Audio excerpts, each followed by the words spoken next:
Friends, நான் வந்துட்டு அவங்க பக்கத்து வீட்டு பொண்ணு, அதாவது டக்காரா ட்ரஸ்டோடைய அடுத்த எபிசோடு. இங்க டேஷன் வந்து ஒரு ஷாப்புக்கு வந்திருக்கான். எப்பயுமே டக்கரா மீட் பண்ணுவான்ல, அந்த ஷாப்ல என்ன தேடிட்டு இருக்கான்னா, ஏதோ அரோமேட்டிக் ஸ்டோன் ஆயில்னு சொல்லிட்டு இருக்க யாரோ ஒரு பொண்ணு தான் போன்ல அவன் கூட பேசிக்கிட்டு இருக்கு. அவன் என்னன்னா, அது ஏதோ இங்க ஒரு பாட்டில்ல குச்சி இருக்கு, அதுவாக்கா அப்படின்னு கேக்குறான். இல்ல அதெல்லாம் கிடையாது, கரெக்டா வந்து அந்த கல்லுல இந்த ஆயில போட்டோடனே வாசம் என்ஹான்ஸ் ஆகி தெரியும் அப்படின்னு சொல்ல, எனக்கு அப்படிலாம் கேள்விப்பட்டதே இல்லையே, உடனே தேடு கிடைக்கும் அப்படின்ற மாதிரியே அந்த பொண்ணு போன்ல சொல்லிக்கிட்டு இருக்கு. இது ரொம்பவுமே ரூம் நல்லா ஃப்ரேக்ரண்டா வச்சிருக்கும், ரொம்ப நல்லா இருக்கும் அப்படின்னு சொல்லிட்டு போன் அந்த பொண்ணுல கட் பண்ணிருது.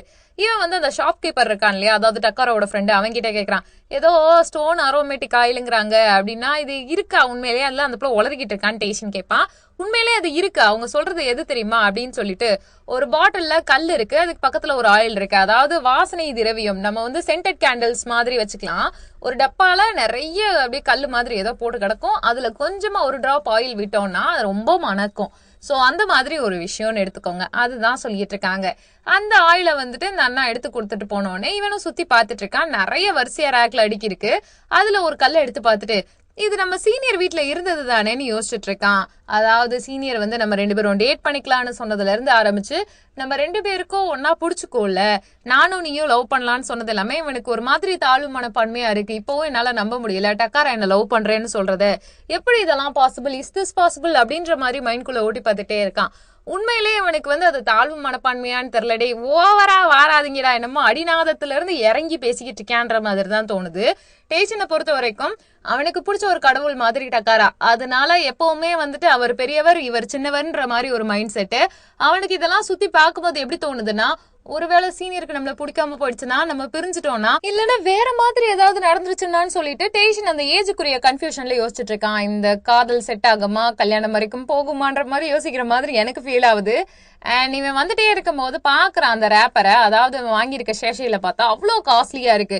இவ்வளோ காஸ்ட்லி அஃபோர்ட் பண்ண முடியுது டக்காரா சீனியரால, நம்மளால முடியலையேன்னு இவனுக்கு ஒரு ஃபீலிங் வேற. அந்த ஃபீலிங்ஸ் எல்லாத்தையும் மனசுல போட்டு இவன் ஸ்கூலுக்கு போயாச்சு. டக்காராவோட தான் உட்கார்ந்து இருக்கான். நான் நேத்து உங்க ஃப்ரெண்டு கடைக்கு போனேன் அப்படின்னு சொல்லிட்டு இருக்கான் டக்காரா கிட்ட டேஷன்.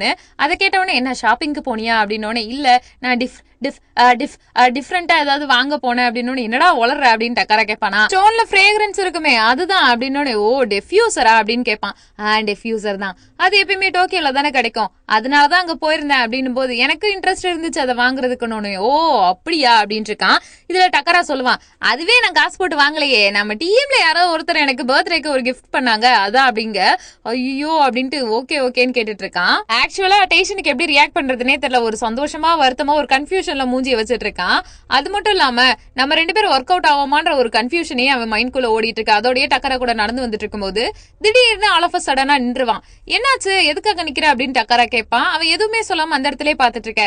புரியுதுடா, ஏன்டா அப்படி பண்ற, ஒண்ணுமே இல்லையா, எதுக்குடா அப்படிலாம் ரியாக்ட் பண்ணிட்டு இருக்கன்ற மாதிரி டக்கரா பாத்துக்கிட்டே இருப்பான்.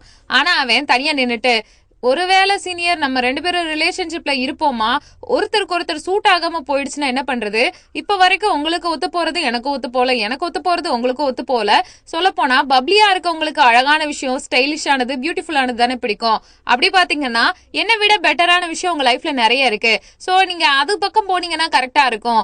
ஒருவேளை நம்ம 2 பேருக்கு பிரேக்கப் ஆயிடுச்சுன்னா அதுக்கப்புறம் என்ன நடக்கும், நம்ம 2 பேருமே அன்கம்ஃபர்டபுளா ஃபீல் பண்ணணும், வருத்தப்படணும், உடம்புக்கு எடுத்துக்கணும், இதெல்லாம் தேவையா, நான் உங்களுக்கு சூட் ஆக மாட்டேனேன்னு டேஷன் சொல்லுவான். உடனே டக்கரா பக்கத்துல போயிட்டு, நான் உங்களுக்கு சரியானவ இல்ல அப்படின்ட்டே இருக்கும்போது வாயை புடிச்சு இழுத்து சொன்னா கேளு, அப்படியெல்லாம் ஒன்னும் கிடையாது, 100% ஈச் அதர் அப்படின்றது என்னன்னா, ஸ்டார்டிங்ல எல்லாரும் ஒன்னா இருக்க போறது இல்ல, பேசி பழகி புரிஞ்சுக்கிட்டு அதுக்கப்புறம் தான் ஒன்னாவாங்க. அதுக்கு ரொம்பவுமே டைம் எடுக்கும், புரிஞ்சுதா. அது மட்டும் இல்லாம எல்லாரும் வந்து இங்க 100% எல்லாம் கிடையாது, 50-50 இருக்கதே பெரிய கஷ்டம். அதுல எப்படி ஒருத்தருக்கு ஒருத்தர் 100% ஒற்றுமையா இருப்பாங்க, எந்த காதலர்களுமே அப்படி இருக்க மாட்டாங்க. இது தெரியாம நீ பேசாட்டு குளறிக்கிட்டே இருக்காத, கட்டாயமா அப்படி இந்த உலகத்துல எல்லாரும் ஒன்னாதான் இருக்கணும்னு அவசியமே இல்லைன்னு சொன்னோன்னே, ஓ கண்டிப்பா அப்ப நம்ம ட்ரை பண்ணலாங்கிறீங்களா 100% டேஷன் கேட்பான். அதுக்கு அப்படியே பாத்துக்கிட்டே இருக்கான் டக்காரா.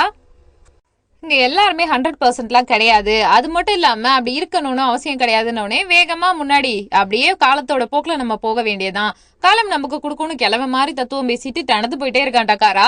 அப்படியே டேஷனும் பின்னாடி வந்துட்டு, கரெக்டு தான், இந்த உலகத்துல யாரும் 100% கிடையாது, 10% இருக்கதே கஷ்டம், நான் சில சமயத்துல 5% கூட இருக்க மாட்டேன்னு புலம்பிக்கிட்டே வரத பாத்துட்டு, இந்த வாரத்துல எங்கேயாவது வெளியில போகணும் அப்படின்னு ஐடியா உனக்கு இருக்கான்னு கேட்பான் டக்காரா. அதுக்கு டேஷனு, அப்படியா நீங்களும் நானுமா ஒன்னா போறோமா அப்படின்ற கேள்வி எல்லாம் வரும்.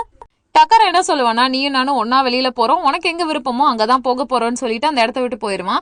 அடுத்த டேஷன் கிளாஸ் ரூம்ல பாத்தீங்கன்னா ஃபுல் அண்ட் ஃபுல் இந்த டேட்டிங் பத்தி தான் பேசிட்டு இருக்காங்க. அந்த எல்லோ ட்ரெஸ் போட்ட பொண்ணு இருக்கால, அவ பாய் ஃப்ரெண்டுக்கு பர்த்டே ஆமா, அதனால 2 பேரும் வெளியில போறோம். நிறைய இந்த ரீரிச்சுவல் பிடிஎஸ் கேங் இருக்குல்ல, அவங்களோட ஈவெண்ட்ஸுக்கு எல்லாம் அடிக்கடி போயிட்டு வந்துட்டோம். இந்த வாட்டி பர்த்டே எங்க போறோம்னு தெரியலன்னு இருக்கும்போது ப்ளூ ட்ரெஸ் போட்ட ஃப்ரெண்டு சொல்றா, நான் என்னோட டேட்டுக்கெல்லாம் கண்டிப்பா அம்யூஸ்மெண்ட் பார்க்குக்கு தான் கூட்டு போவேன் இருக்கேன், சைல்டிஷா இருக்குன்னு இன்னொரு ஃப்ரெண்டு சொல்றாங்க. இதுல எல்லாரும் டேஷனை கேட்பாங்களா, டேஷன் என்ன சொல்லுவானா, நம்ம எங்க போறோன்றதை விட யார் கூட போறோன்றது தானே important, how Nobel you are அப்படின்னு அவனை கொஞ்சிக்கிட்டு இருக்காங்க. கரெக்ட் தானே அப்படின்ட்டு அந்த டீம்மேட்ஸ் எல்லாம் போயிட்டு இருக்காங்க. டக்கரா என்னன்னா அவன் ஃப்ரெண்டு கூட சேர்ந்துட்டு எதையோ அடிக்கி வச்சுட்டு என்னமோ பண்ணிட்டு இருக்கான். அப்ப ஃப்ரெண்டு சொல்லுவான், மச்சான் எனக்கு பிறந்த நாள் வருதுன்னு, happy birthday day to you அப்படின்னு நக்கல் அடிச்சிட்டு இருக்க, ஏய் விளையாடாதரா அப்படின்னோடனே, எப்ப இருந்தாலும் உன் கேர்ள் ஃப்ரெண்டோட தானே ஊர் சுத்த போற, அப்புறம் என்னடா அப்படின்னோடனே, ஆமாண்டா மச்சான் அப்படின்ட்டு இருக்கான். முன்னாடி எல்லாம் ஸ்கூல் டைம்ல இருந்தே நாங்க 2 பேரும் டேட் பண்ணிட்டு இருந்தோம்டா, அடிக்கடி பாக்குறதுக்கு வாய்ப்பு அமைஞ்சிச்சு. இப்ப 2 பேரும் நான் இங்கே அவளும் அங்கே அப்படின்னு சொல்லிட்டு இருக்க, போய் தனியா தான் சாகுங்களே, எங்கேயாவது போயிட்டு வர வேண்டியது, ஏன்ட்ட எதுக்கு புலம்புறேன் போது போகணும்டா, இதுக்கப்புறம் ஒர்க் எல்லாம் போயிட்டா முன்னாடி மாதிரிலாம் இருக்க முடியாதுல்ல அப்படின்லாம் சொல்ல டக்கரா மனசுக்குள்ள ஏதோ ஓடிக்கிட்டு இருக்கு. ஆனா சீரியஸா இந்த கமிட்டடா இருக்க ஃப்ரெண்ட்ஸ் இந்த கமிட்மெண்ட் பத்தி எல்லாம் பேசும்போது, சிங்கிளா இருக்க நம்மளுக்கு கேட்கும் போது வாயிலே பொக்குன்னு குத்தணும்னு தோணும். இருந்தாலும் வெளியில இருந்துட்டு அதெல்லாம் சொல்லக்கூடாது அப்படின்னு இருப்போம் இல்லையா, அது மாதிரிதான் எனக்கு தோணுது. இதுல இந்த ஃப்ரெண்டு கேட்பான், நீ அதுக்கப்புறம் தாத்தாவோட தானே போய் செட்டில் ஆக போற அப்படின்னும் போது, எனக்கு தெரியலடா அப்படின்னே தொடச்சுக்கிட்டு இருக்கான் டக்காரா. அதுக்கப்புறம் டேஷன் என்ன பண்ணிட்டு இருக்கான்னா, கூகுள்ல சர்ச் பண்ணி டோக்கியோவில் அவுட் சைட் சீயிங் பாப்பது எப்படி அப்படின்னு தேடிக்கிட்டே இருக்கான். கைடு வேற வாங்கி வச்சிருப்பான். அப்ப ப்ளூ பேர்ட் அப்படின்ட்டு ஒரு பிளேஸ் இருக்கும். அந்த பிளேஸ்ல பாத்தீங்கன்னா ஃபுல் அண்ட் ஃபுல் பேர்ட்ஸ் வருது, வித்தியாசமான பறவைகள் எல்லாம் பைனாகுலர்ல பார்க்க முடியும்னு கூகுள்ல போட்டிருக்கு. இதுக்குதான் நம்ம போறோம்னு சொல்லிட்டு 2 பைனாகுலரை வாங்கி டக்காரா கையில ஒண்ணு கொடுத்துருவான். என்னடா இது இப்படி வந்திருக்கேன்ற மாதிரி இருக்கு, கலர் குருவி கக்கா போன மாதிரி ஒரு கேப்ப வேற போட்டு வந்து நின்றுட்டு இருப்பான். அது மட்டும் இல்லாம நாம இன்னைக்கு சைட் சீயிங்க்கு நிறைய வித்தியாசமான பேர்ட்ஸ் எல்லாம் பார்க்க போறோம். இந்த கைட்ல போட்டிருக்கேன்னு கைடை தூக்கி கொடுப்பான். அதுக்கப்புறம் முக்கியமா உங்களுக்கு செம்மையான ஸ்பைசியான ஒரு கறி டிஷ் இருக்கு, அதுதான் நம்ம லஞ்சுக்கு சாப்பிட போறோம்.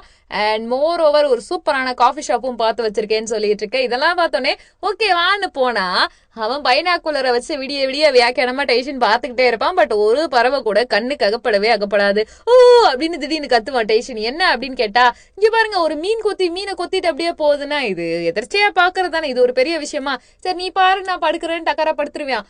ஆனா அந்த சீனரி சூப்பரா இருக்கு, நீங்க நல்லா வாட்ச் பண்ணி பாருங்க. கிரீன் பிளஸ் ரெட்டிஷா ஒரு செம்மையான புல் தர, மேல இருக்க மரம் எல்லாம் அழகா இருக்கு. தென் ரொம்ப டைம் ஆயிடுச்சு, நம்ம இப்ப லஞ்ச் சாப்பிடலாம்னு சொல்லிட்டு ஒரு கறி டிஷ் ஏதோ சாப்பிடுறாங்க. இது சாப்பிட்ட உலகத்திலேயே பெஸ்டான கறியை நான் சாப்பிட்டுட்டேன் அப்படின்ட்டு இருக்கான் டேஷனு.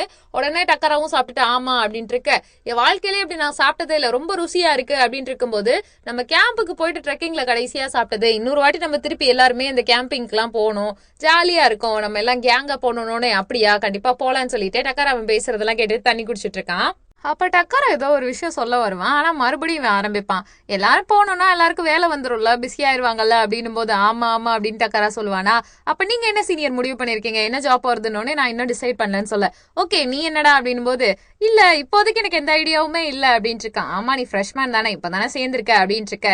அதுக்கப்புறம் இன்னொரு விஷயம் வேற கேட்பாங்க. அதாவது டக்கரா என்ன கேட்பானா, ஆமா உனக்குன்னு வேற ஏதாவது தாட் இருக்கா அப்படின்னு கேட்பானா. அதுக்கு திருப்பி என்ன டேஷன் சொல்லுவான்னா, எனக்கு அந்த மாதிரி ஐடியா இல்ல, நான் உண்மையிலேயே இங்க வந்ததே உங்களை பாக்குறதுக்கு தான், பட் சொல்றேன் இந்த பிளேஸ் எனக்கு ரொம்ப பிடிச்சிருக்கு, ரொம்ப கூலா இருக்கு, உங்களோட ஊர் சுத்துறதெல்லாம் ஜாலியா இருக்கு, நான் ரொம்ப சந்தோஷமா இருக்கேன் அப்படிலாம் சொல்லிட்டு இருக்கும்போது டக்காரா சொல்லுவான், இங்க பாரு ஒன்னு புரிஞ்சுக்கோன்னு சொல்ல வரும்போதே, சீனியர் நான் உங்களுக்கு எக்ஸ்ட்ரா நிறைய ஒண்ணு கொண்டு வந்திருக்கேன்னு சொல்லிட்டு சில்லி சாஸை கொடுப்பியான், இதை நீங்க ஊத்துனீங்கன்னா இன்னும் நல்லா காரமா இருக்கும் அப்படின்னு, இது எதுக்குடா நீ வாங்கிட்டு வந்தேன்னு கேட்பான். எனக்கு உங்களுக்காக வாங்கிட்டு வரணும்னு தோணுச்சு, சரி உனக்கு வேணுமா அப்படின்னு நக்கல் பண்ண, இல்ல எனக்கு இருக்கதே போதும் அப்படின்ட்டு இருக்காங்க. கடைசி வரைக்கும் டக்காரா சொல்ல வந்ததை டேஷன் கேட்கல. அதுக்கப்புறமா 2 பேரும் தனியா நடந்து வந்துட்டு இருக்காங்களா, சுத்தி முத்தி ஏதாவது பறவைகள் வருதான்னு நடந்து பார்க்க ஒரு பறவையும் வந்த மாதிரி தெரியல. இந்த இடத்துல இந்த பறவைகள்லாம் கண்டுபிடிக்கிறது ரொம்ப ஹார்டா இருக்கே அப்படின்ற மாதிரி டக்காரா முடிவு பண்ணிருப்பான். அப்போ டேஷன் ரொம்ப நேரமா பேர்ட்ஸை தேடிக்கிட்டே இருக்கும், சீனியர் ஏதாவது தாகமா இருக்கான்னு சொல்லுங்க, ட்ரிங்க் குடிக்கலாம் அப்படின்னு சொல்ல, ஆமா லைட்டா அப்படின்னு சொல்லுவானா டக்காரா. டேஷன் என்ன பண்ணுவானா, வாலெட் தேடி பார்ப்பான், வாலெட் இருக்காது, பேக் குள்ளேயும் இல்ல. ரொம்ப நேரமா பதட்டமா தேடிக்கிட்டே இருக்க, என்னாச்சு சொல்லு அப்படின்னும் போது, என்னோட வாலெட்டை நான் தொலைஞ்சிட்டேன் சீனியர் அப்படின்னு இருக்க. சரி விட நம்ம என்னன்னு தேடி பார்க்கலான்னு எல்லா இடத்துலயும் போய் தேடி பார்த்துட்டு இருப்பாங்க, நிறைய பேர்கிட்ட சொல்லி இருப்பாங்க. ஒரு ஸ்டேஜுக்கு அப்புறமா ரொம்ப நேரம் அந்த புல்வெளி தர அங்கங்கன்னு தேட ஒரு மாதிரி ஆயுது டேஷனுக்கு, நம்ம இது பண்ணாலும் அது தப்பா தானே அமையுது, நாம தான் சரியில்லைன்ற மாதிரி தாட் வந்துருது. தனியா உட்காந்துட்டு இருக்கும்போது போன் பண்ணி போலீஸ்க்கெல்லாம் கேட்க, இப்போதைக்கு இந்த இடத்துக்கு போலீஸ் எல்லாம் வரமாட்டாங்கன்னு சொல்லிட்டு டக்காரா கிட்ட சொல்லிடுவாங்க ஒரு ஃப்ரெண்டு. அதுக்கப்புறமா பாத்துக்கலாம் விடு, மறுபடியும் தேடலாம் வேற எங்கேயாதுன்னு போது, நானே தனியா பாத்துக்கிறேன் சீனியர், என்னால உங்களுக்கு எந்த பிரச்சனையும் வேணாம், நான் சரியான எதுக்கும் லாய்க்கு இல்லாதவன், நான் எது பண்ணாலும் இப்படிதான் நெகட்டிவாவே நடக்குதுன்னு சொல்லிட்டு ரொம்ப ஃபீல் பண்ணிக்கிட்டே இருக்கான். இங்க பாரு நீயும் நானும் அப்படின்னு சொல்லிக்கிட்டு இருக்கும்போதே ஒரு பாட்டி வருவாங்க. அந்த பாட்டி என்ன பண்ணுவாங்கன்னா, தம்பி நீங்க ஏதோ வாலெட்டை பத்தி பேசிட்டு இருந்தீங்கன்னு நினைக்கிறேன், காணா போயிடுச்சுன்னு சொல்லிட்டு அப்படித்தானே கேட்கும்போது ஆமான்னுவாங்க. இங்க பாரு தங்கம், இந்த பேர்ட் பிளேஸ்ல வந்துட்டு போலீஸ் பாக்ஸ்னு ஒன்று இருக்கும் போல. இது போலீஸ் வந்து ஏதாவது காணாம போன பொருள் கண்டுபிடிக்கிறதுக்கு இல்லாத போலீஸ் கிட்ட அசம்பிள் பண்றதுக்கான விஷயங்கள் போல. சோ அந்த பாக்ஸ்ல நான் போட்டிருப்பேன் தம்பி. ஆனா யாராவது வந்துருவாங்களா, இருட்டுக்குள்ள வந்துருவாங்களான்னு ஒரே பதட்டமா இருந்தேன். நல்ல வேளை நீங்க வந்துட்டீங்க, என்னோட கில்ட் குறைஞ்சிருச்சுன்னு சொல்லிட்டு அந்த பாட்டி கொடுக்க, உங்களுக்கு நான் ரீபே பண்ணட்டுமா பாட்டின்னு அவன் கேட்பான். அதெல்லாம் ஒன்னும் வேணாம் தங்கம், நீங்க பாத்துருங்க, சேஃப்டியா இருங்க அப்படின்னு சொல்லிட்டு அந்த பாட்டி போயிருவாங்க. இதெல்லாம் டக்கரா பொறுமையா பாத்துக்கிட்டே இருக்கான். அப்புறமா டக்காராவும் டேஷனும் ஒரு பாலத்துக்கிட்ட நின்றுட்டு இருக்காங்க. டேஷன் என்ன பண்ணிட்டு இருக்கான், டக்காராவை பார்த்து ஒரு கொஸ்டின் கேட்கறான். அவன் ஜாலியா காஃபி குடிச்சிட்டு எதுவுமே கண்டுக்காத மாதிரி தான் டக்காரா இருக்கா. இருந்தாலுமே ஏன் சீனியர் என்கிட்ட நீங்க கோவமாவே நடந்துக்க மாட்டேங்கிறீங்க, இப்படிப்பட்ட சூழ்நிலையில உங்களை கொண்டு வந்து நிப்பாட்டிட்டேனே, நீங்க நியாயமா என் கூட கோவப்பட்டிருக்கணுமேனும் போது இதுல கோவப்படுறதுக்கு என்ன இருக்கு அப்படின்னு சொல்லிடுவான் டக்காரா. எனக்கு ஒரு கேள்வி, கோவப்படுற மாதிரி எதுவுமே நடக்கலையே, பர்ஸ் தொலைஞ்சு போறது இதெல்லாம் எதிர்ச்சி தானே. இந்த டேஷனோட கண்ணுக்கு ஒரு எப்படி சொல்றது, அப்படியே பூத கண்ணாடி மாதிரி தெரியாம எல்லாமே பைனாகுலர் பார்வையா தெரியுதுன்னு நினைக்கிறேன். இந்த லவ் ஸ்டேட்ல ஸ்டார்டிங்ல நமக்கு பிடிச்சவங்களை பார்க்கும்போது தெரியற மாதிரி தெரியுது போல. அது மட்டும் இல்லாம ஒரே வார்த்தையை கேட்டுக்கிட்டே இருப்பான் டேஷன் திருப்பி திருப்பி. என் கூட இருக்கிறதுக்கு உங்களுக்கு கம்ஃபர்டபுளாவே இல்லை, என் கூட இருந்த ப்ராப்ளம் தானே வருது, எப்படி சீனியர் இது எல்லாத்தையும் பொறுத்துக்கிறீங்கன்னு கேட்கும்போது அவன் என்ன சொல்லுவானா, நீ ஏதோ ஒரு பேர்டை காட்டணும்னு சொன்னியே, ப்ளூ பேர்டு, அது எங்க அப்படின்னு கேட்பான். ஆனா அந்த ப்ளூ பேர்டு அப்படின்ட்டுன்னு அவனா தனியா பேசிட்டு இருப்பான் டேஷனு. அது ரொம்ப அழகா இருக்கும், குட்டியா இருக்கும், 10 சென்டிமீட்டர் 12 சென்டிமீட்டருக்குள்ளதான் இருக்கும், அதனாலதான் எனக்கு அது ரொம்ப ஸ்பெஷலா இருந்துச்சு, உங்க கூட பாக்கணும்னு நினைச்சேன்லாம் சொல்ல. இதெல்லாம் கேட்டுட்டு டக்காரா என்ன சொல்லுவானா, எனக்கு இந்த பேர்டு பாக்குறதெல்லாம் ஆசை இல்ல, உன் கூட உன்னை ஹாப்பியா வச்சிருக்க, உனக்கு கம்ஃபர்டபுளான விஷயத்தெல்லாம் உன் கூட சேர்ந்து பண்ணணும்னு ஆசை, அதனாலதான் நான் உன் கூட வந்தேன் அப்படின்னு சொல்ல. இதை கேட்டோடனே டேஷனுக்கு ரொம்ப சந்தோஷமாயிடுது. இதை பார்த்துட்டு டேஷன் சொல்லுவான், சீனியர் நீங்க சொன்னது நினைக்கும் போது எனக்கு சந்தோஷமா இருக்கு, ஐ லவ் இட், நான் உங்க கூட இருக்கணும்னு ஆசைப்படுறேன் அப்படின்னு வெக்கப்பட்டு இருக்க ஒருத்தருக்கு ஒருத்தர் பார்த்துட்டு இருக்காங்க. அப்படியே நைட் ஆயிடுது, வீட்டுக்கு வந்தாச்சு. அவனோட செல்ல பறவை இருக்கு இல்லையா டேஷனோட பேர்டு, அந்த பேர்ட் கிட்ட போட்டோ எல்லாம் காட்டிட்டு சீனியர் ரொம்ப இன்ட்ரெஸ்டிங்கா இருக்காரு, இன்னும் அவரோட நிறைய நான் போகணும், எனக்கு சந்தோஷமா இருக்குன்னு சொல்லிட்டு பேசிக்கிட்டு இருக்கான். இந்த போட்டோஸ் எல்லாத்தையும் டக்காராவுக்கும் அனுப்ப. டக்காரா பார்த்துட்டு சிரிக்கிறான். எனக்கு இன்னைக்கான நாளுக்கு ரொம்ப பெரிய தேங்க்ஸ் சீனியர், நான் ரொம்ப சந்தோஷமா இருக்கேன்லாம் சொல்லிக்கிட்டு இருக்காங்க. அப்போ டக்கரா இதெல்லாம் பார்த்து சிரிச்சுட்டு ஏதோ ஒரு போஸ்டர் லெட்டர் எடுத்து பாக்குறா. அதுல ஹோயின்னு போட்டிருக்கு, நீ கிராஜுவேஷன் முடிச்சதுக்கு அப்புறமா எப்போ வரப்போற அப்படின்ற மாதிரி கேட்டிருப்பாங்க. இந்த லெட்டரை பார்த்துட்டு இதை பத்தி நம்ம கண்டிப்பா டேஷன் கிட்ட எக்ஸ்பிளைன் பண்ணி ஆகணும்னு சொல்லிட்டு டக்காரா நினைக்கிறான். அதோட இந்த பார்ட் முடியுது. உங்களுக்கு இந்த பார்ட்ல பிடிச்ச விஷயம் என்னன்றதை கமெண்ட் பண்ணுங்க. நம்ம சேனலை லைக் பண்ணுங்க, ஷேர் பண்ணுங்க, சப்ஸ்கிரைப்